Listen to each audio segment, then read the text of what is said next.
Said Saab also put his question on from some verse. This verse is taken from Surah Al-Ankabut.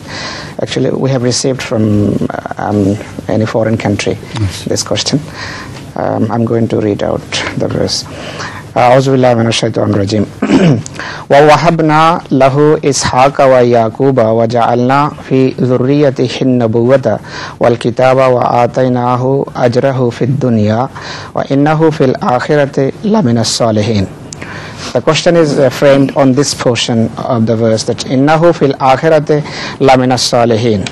The questioner says that Huzur, is it not a sort of demotion for Abraham, because in worldly life he was a prophet and hereafter he will be among the salihin?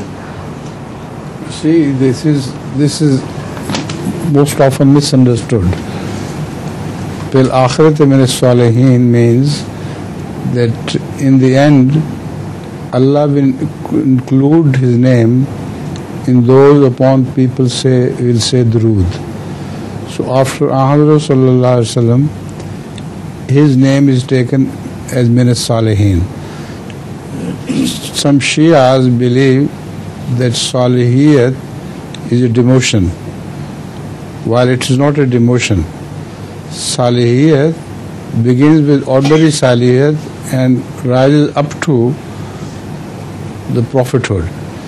So salihiyat has all stages, like taqwa has many stages.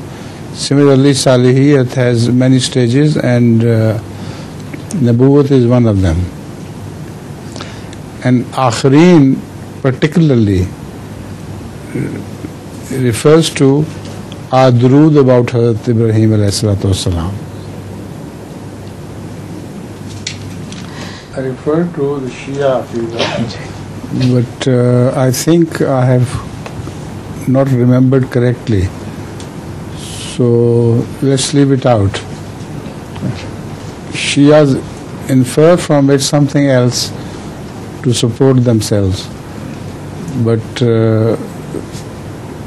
this is not about his salihiyat.